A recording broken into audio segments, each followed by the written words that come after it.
Gracias te damos, Señor, esta mañana. Puede tomar su asiento, iglesia. Muy buenos días y bienvenidos todos. Vamos a empezar con nuestra clase matutina. Espero ya tengan su hojita. Si no, pueden pasar con Jorgito por ella. Ya hemos orado, cantado.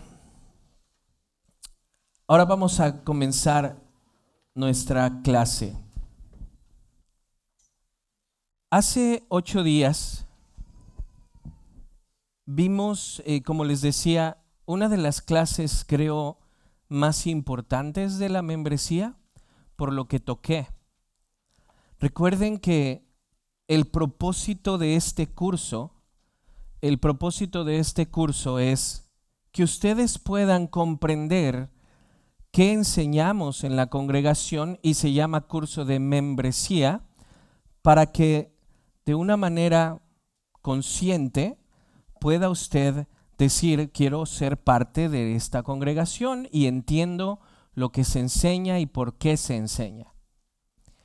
Y una de las cosas que les decía en la predicación o en la clase pasada es que la iglesia no comenzó ayer, tiene años, tiene milenios la iglesia.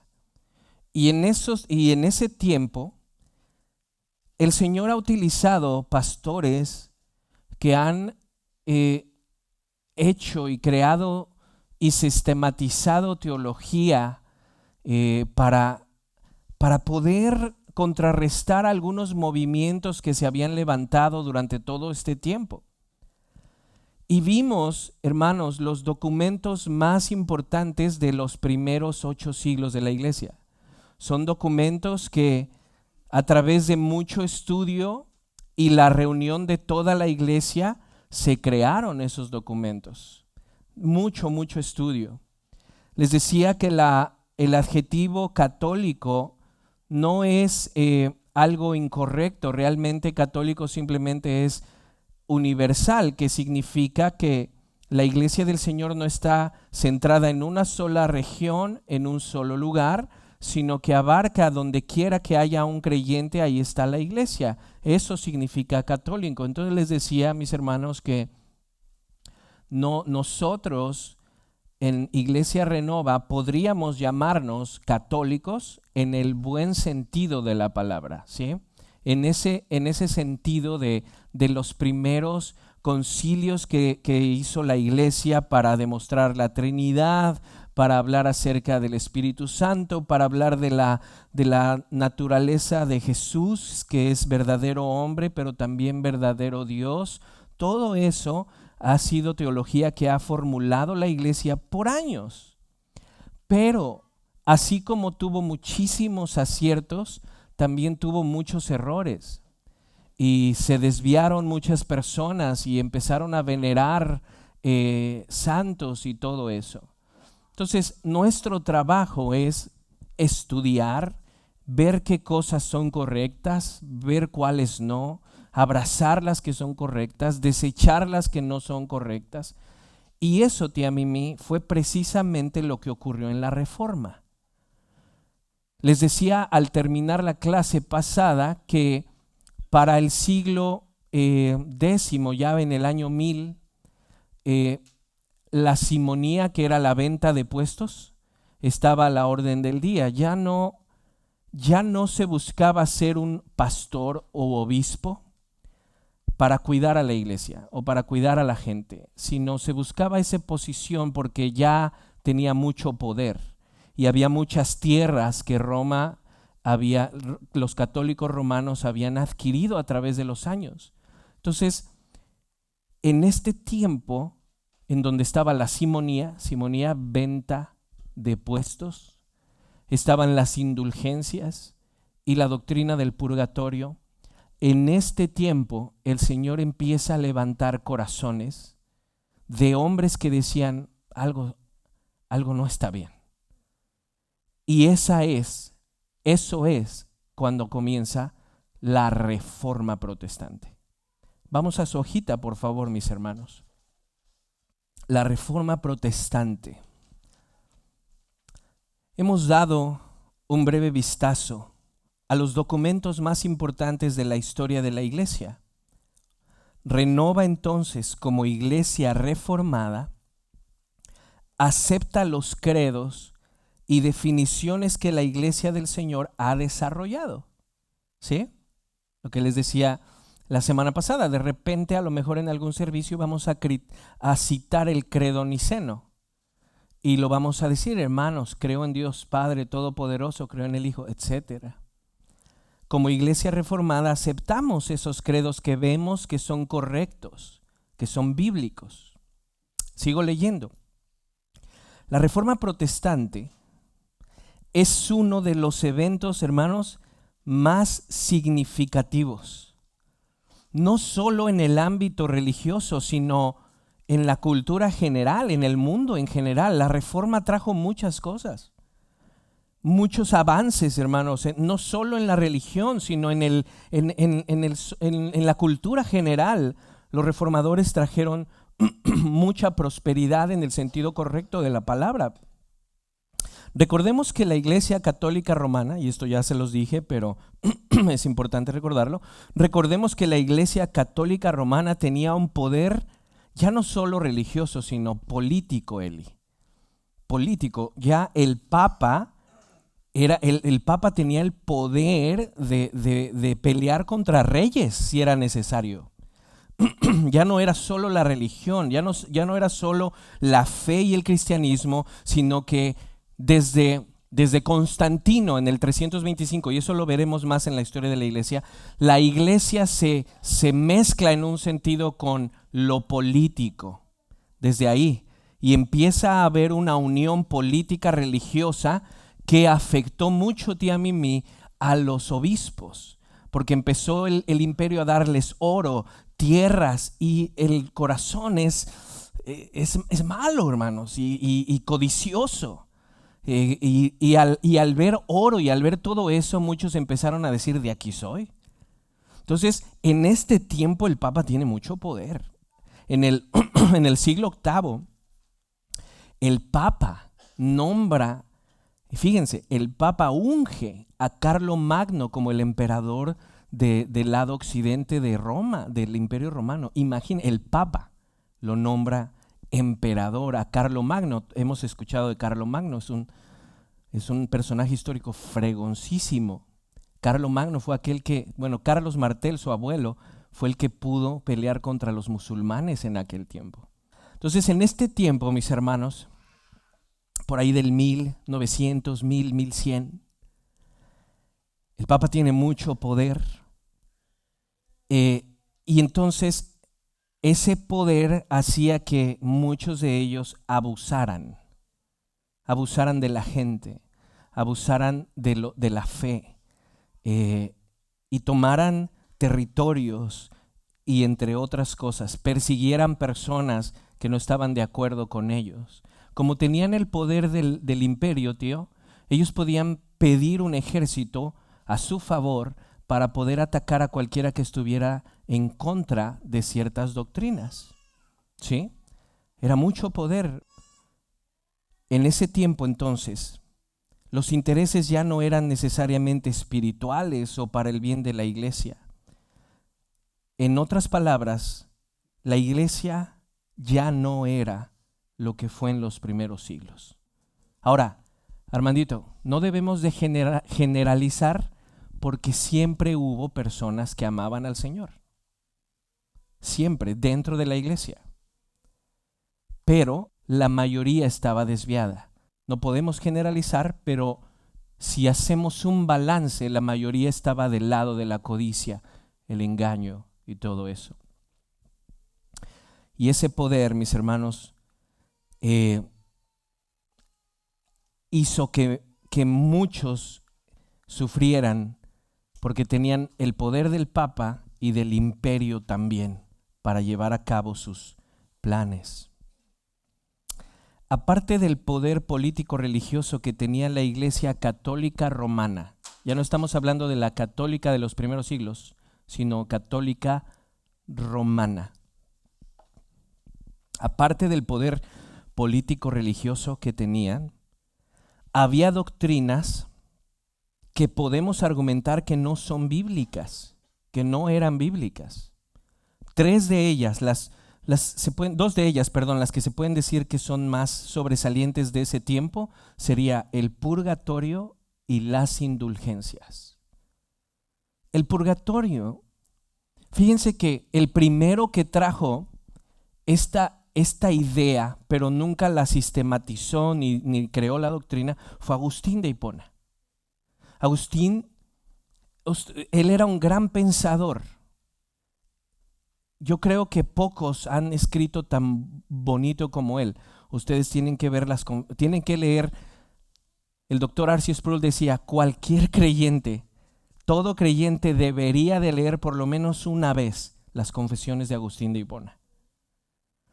Cuando yo las leí para mi trabajo del seminario, hermanos, les soy sincero, lloraba en algunas cosas que él decía porque me pegaban. O sea, ¿cómo alguien puede expresarse tan hermoso de Dios, tan bello?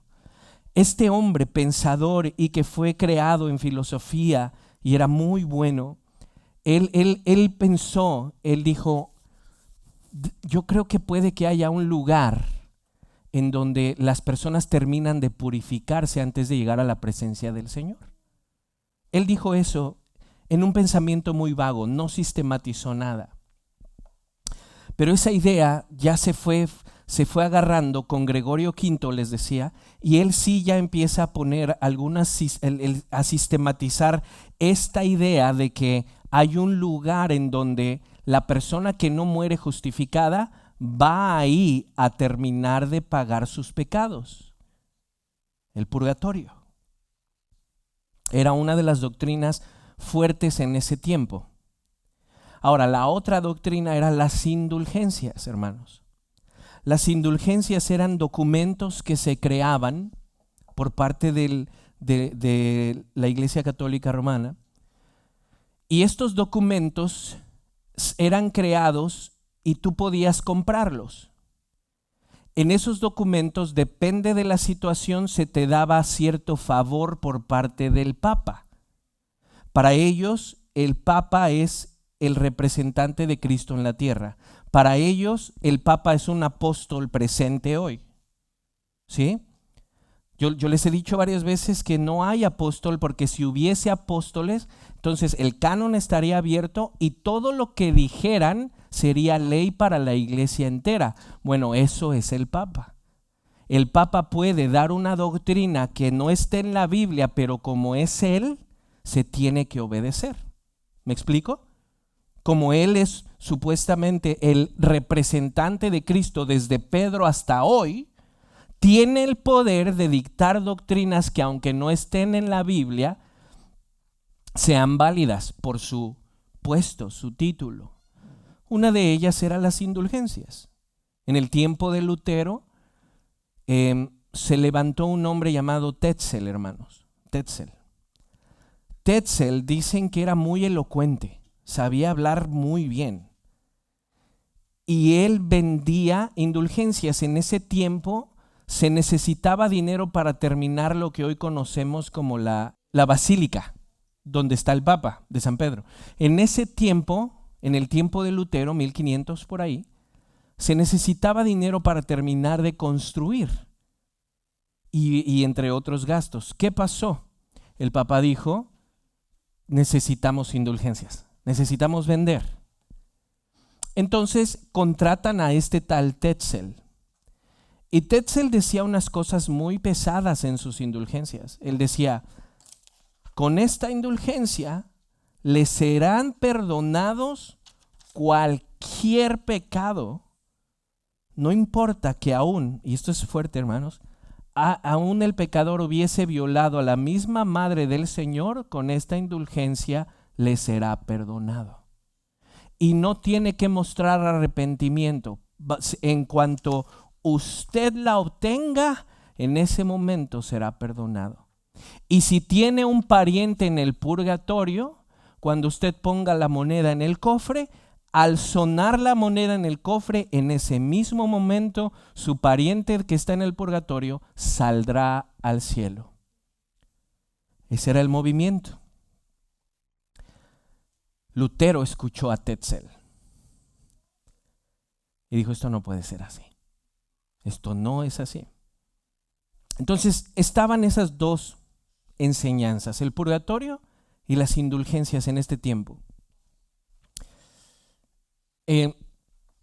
Muchas veces acusamos a la Iglesia Católica Romana de vender indulgencias, pero en el protestantismo y neopentecostalismo estamos igual, con los pactos, con el ven a sembrar cierta cantidad que Dios te va a dar esto, que Dios te va a dar aquello, las primicias y todas esas tarugadas, hermanos. Es similar. Decimos, Roma está mal. ¿Y qué pasa en el protestantismo? Muchos están igual. ¿Me explico? Y se sigue haciendo es como si tú a través de tu dinero le compraras un favor a Dios. Es similar, porque no estamos exentos de cometer errores, y estos son errores garrafales dentro del neopentecostalismo o la teología o el evangelio de la prosperidad. Sigamos leyendo. Fue en medio de todo esto que el Señor comenzó a levantar los corazones de hombres que querían un cambio, y que a través del Espíritu Santo y la palabra, ojo, se dieron cuenta que había cosas que no estaban correctas. Y en ese tiempo, mis hermanos, nace la Reforma. Podemos dividir el tiempo de la Reforma en tres partes principales: pre-reforma, reforma y post-reforma. En este curso, desafortunadamente, no podremos abarcar este tema con detalle. No obstante, me gustaría dar los nombres de algunos hombres que el Señor levantó y que paso a paso, como el sembrador siembra la semilla, ellos de a poco fueron sembrando lo que después sería la teología reformada. ¿Me explico con eso? De a poquito, cada uno de estos hombres fue sembrando una semillita que más adelante dio como resultado la sistematización de la teología reformada. ¿Por qué reformada? Por la Reforma. En la pre-reforma tenemos tres hombres sobresalientes, y hermanos, yo sé que hubo más, pero estos tres hombres tuvieron un énfasis muy interesante en este tiempo. La pre-reforma tenemos a Pedro Baldo, John Wycliffe y Jan Hus. Tres hombres que se levantaron antes de que Lutero naciera, con ya principios de reformadores, pero que no pudieron llegar a más allá. Algunos de ellos fueron muertos, quemados, por intentar incluso poner la Biblia en inglés, ¿sí? Como la Biblia en ese tiempo solo estaba en latín, la Vulgata latina, algunos de estos hombres quisieron traducirla porque decían, nadie entiende el latín. La gente normal no entiende el latín. Tenemos que traducir la escritura a nuestro lenguaje para que el pueblo pueda entender lo que le dicen. Pero era imposible, hermanos. Les repito, el Papa tenía un poder tremendo. No solo de él, el imperio estaba con él. Entonces, la pre-reforma tenemos a Pedro Baldo, John Wycliffe y Jan Hus. En la reforma tenemos a, obviamente, Martín Lutero, Ulrico Zwinglio y Juan Calvino. Tres de las mentes más sobresalientes de ese tiempo, que trajeron un impacto fuerte y que pusieron su vida en peligro al atacar la doctrina católica romana. Y los posreformadores serían, en vez de personas, les quise poner movimientos. Y estos movimientos sería el movimiento luterano, el movimiento reformado, el movimiento anabaptista y el movimiento anglicano. Pastor Jesse, tarea, por favor, si me ayuda. Que cada casa haga una breve biografía de los prerreformadores, de los reformadores y de los movimientos por reforma. Entonces tenemos 3 casas los viernes. Cada casa, tío, usted decide quién haga una biografía de los 3 de la prerreforma, de los 3 de la reforma y de los 4 movimientos por reforma. Eso es encima de la tarea que les dejé ya hace 8 días. O sea, tienen tarea. Por favor, únase a una casa de estudio y participe en esto, ¿sí? En las tareas. Únase a una casa de los viernes y participe en sus tareas, que esto le va a dar mucha más información de lo que yo estoy dando hoy. Pastor, pero yo ni compu tengo, pero ¿qué tal el Facebook y el Insta?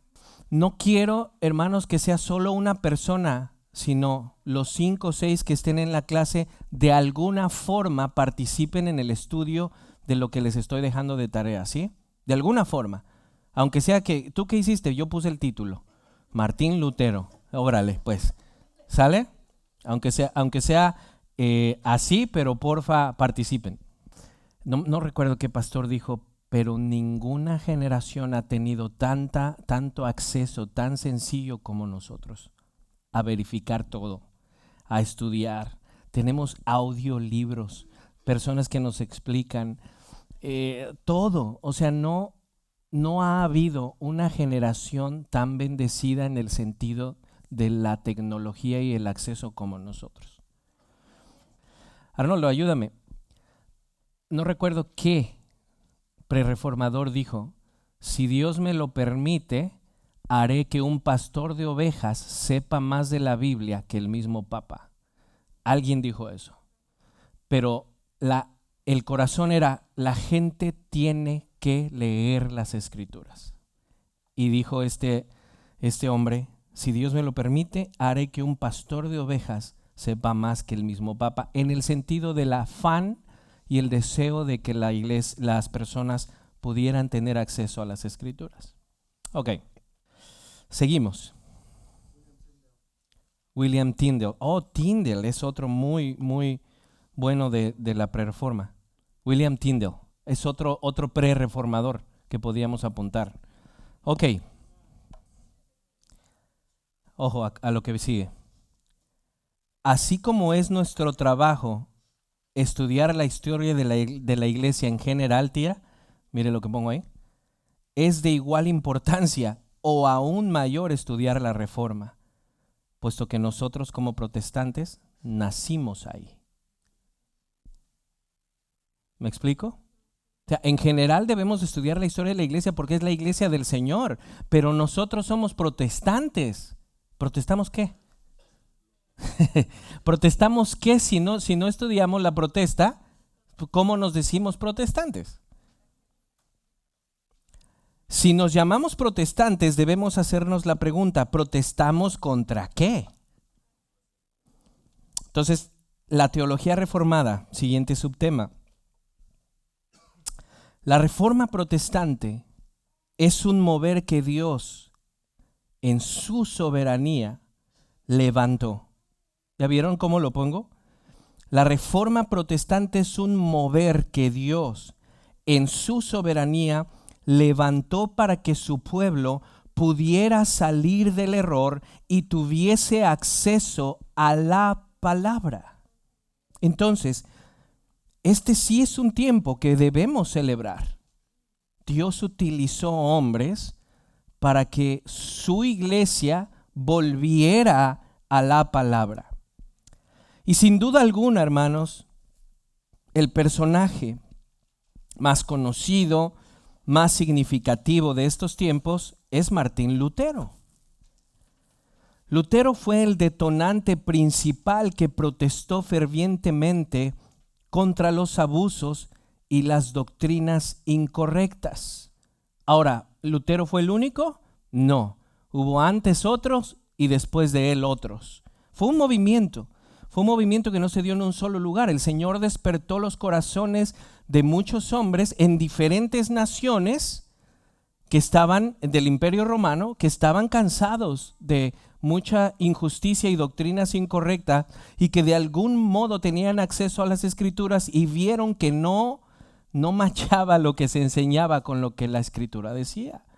Pero definitivamente el más sobresaliente de estos tiempos es Lutero. Él sobresalió entre los demás y Dios lo hizo con un carácter muy tremendo, porque era necesario tener un hombre así, que se le iba a poner enfrente al emperador y al papa. Tenía que tener ese carácter que él tenía. Dicen que era un gordito súper enérgico. Ese carácter hacía falta, porque no podía ser uno calladito que se agachara en contra del emperador y el papa. Entonces ese mismo carácter que Dios le dio era el que necesitaba para ese tiempo. A los anteriores los habían matado y a él casi se lo echan, si no es porque lo logran, lo secuestran y se lo llevan para cuidarlo. Y gracias a Dios fue ahí en ese exilio que logró traducir la Biblia al alemán. Y esa traducción fue la que después daría la ayuda a que se formara el lenguaje alemán como lo conocemos hoy. Fue por Lutero. Entonces, el detonante principal de la protesta sería Lutero, que fervientemente atacó los abusos y las doctrinas incorrectas. Desafortunadamente, como decía, no podremos estudiar los puntos específicos, sino solamente los generales por encimita. Los estudiosos, hermanos, han resumido la doctrina reformada en 5 pilares fundamentales. Ok, miren, hasta ahorita llevamos esto del curso de membresía. Hablamos de la comunidad antiguo testamentaria, ¿se acuerdan? Todos ellos estaban unidos en Dios, estaban unidos en ya todo lo que les dije. Después vimos el Nuevo Testamento, que el Señor le dice a la samaritana y a Nicodemo: no se trata de un lugar, no se trata de la sangre, se trata de la fe. Esta nueva comunidad va a ser de la fe.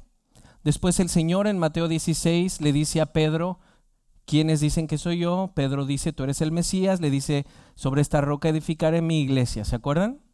Y de ahí, desde ese día que el Señor dijo: sobre esta roca edificaré mi iglesia, comenzó esta nueva comunidad, que no se trata de un lugar, de un espacio, de una nación, de sangre en especial, sino de fe.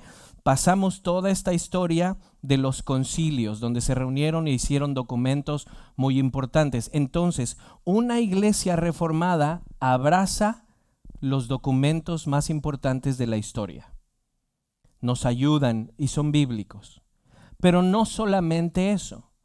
Una iglesia reformada tiene como base principal las 5 solas de la Reforma.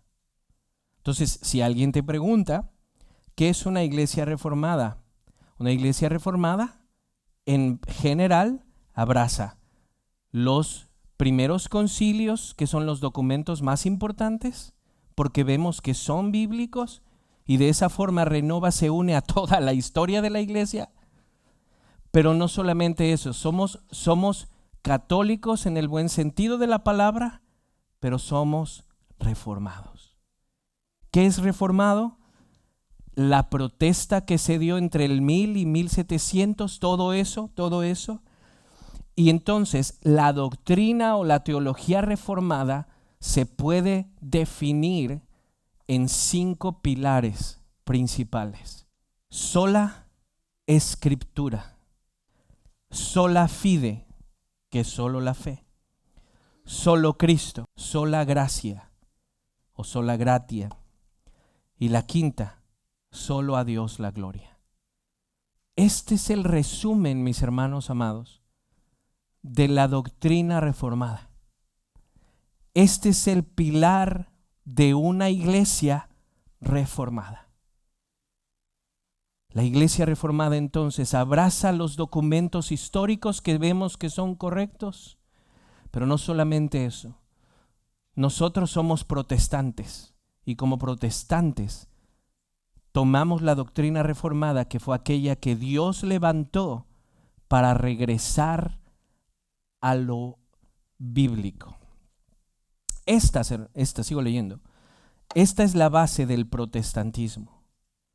Los pilares sobre los cuales se construyeron, ojo, esto es importante, los pilares sobre los cuales se construyeron las confesiones reformadas de los años posteriores. Es difícil explicar lo grandioso que fue la Reforma. Muchos hermanos tuvieron que dar su vida para poder darnos como herencia una doctrina católica reformada. En nuestra siguiente clase estaremos estudiando esta bella doctrina reformada conocida como las 5 solas. ¿Me puedes poner la foto, Eddie, por favor? Y esto es, mis hermanos, esto es la doctrina reformada, o una iglesia reformada enseña estas 5 cosas.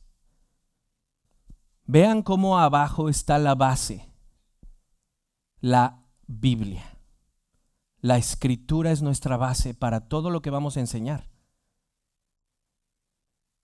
Déjame la foto ahí, hijo. Contrastémoslo con la Iglesia Católica Romana. La Iglesia Católica Romana tiene 3 autoridades principales. Las 3 autoridades de ellos es la Biblia, la tradición y el magisterio. Entonces, la situación con Roma, hermanos, es que ellos les dan el mismo poder a las 3 y la misma inerrancia a las 3. Es decir, la Biblia es inerrante porque es la palabra de Dios, pero de ellos dicen, también la tradición oral es inerrante. ¿Qué es la tradición oral? Todas las doctrinas que según ellos se han pasado de papa a papa, que no están escritas, por así decirlo, pero se han pasado verbalmente. Y por último, dicen, esa tradición es también inerrante como la Biblia. Y por último, la tercera es que el papa es inerrante. Él no comete errores, porque es un apóstol, ¿sí? Según ellos. Entonces, ellos tienen este trípode, ¿no? Esta base. Sí, la Biblia es autoridad, pero no es la única. La autoridad también es el Papa. Por lo tanto, si el Papa da una doctrina que no está en la Biblia, pero como es él, se tiene que legalizar. ¿Qué hacen los reformadores? I'm sorry for you, pero si no está en la Biblia, no la puedo creer. Por eso la base de la teología reformada es sola escritura. Y voy a explicar qué es eso de sola dentro de 8 días. Ahora, dentro de esa base sola escritura vemos que hay 3 pilares hacia arriba, que es el reflejo de cómo una persona puede ser salva, con indulgencias, con obras, con qué puede ser salva. Y ahí viene, es salva por la sola fe, es salva por solamente el Señor, no María ni nadie más. Y es salvo solo por la gracia de Dios. Y el techo de esa casa es la gloria de Dios. Solo a Dios la gloria. La Escritura es nuestra base donde fundamentamos toda nuestra doctrina. Los 3 pilares de la doctrina reformada: sola fe, solo Cristo, sola la gracia. Y el techo de eso es que en cada una de estas doctrinas le damos toda la gloria a Dios. Esto es la doctrina reformada. Entonces, estás en una congregación en donde enseñaremos las 5 solas, y nuestro gran propósito siempre será que de este púlpito salga doctrina de la Escritura coherente y correcta, que sea la fe y no las obras del ser humano para ganar la salvación, aunque la fe produce obras, pero eso es otra cosa. Solo Cristo es el que salva, nadie más. No hay ningún otro camino, solo por la gracia. Y de este púlpito siempre diremos: solo a Dios la gloria. Eso es ser reformado. ¿Estamos orgullosos de eso? Sí, en un sentido sí, porque es bíblico. Orgullosos en el sentido de que esto es bíblico. Me explico, hermanos, pero no con un tipo de vanidad o algo así, como decía el pastor Sugel. El que defiende las doctrinas de la gracia sin gracia no las ha entendido. Esto es, vamos construyendo bien. Ya estamos en el tiempo de la reforma, mis hermanos, y entonces tú estás en una iglesia que declara a voz abierta las 5 solas de la reforma para la gloria de Dios. Van conmigo. Bueno, vamos a tomar un breve descanso y volvemos.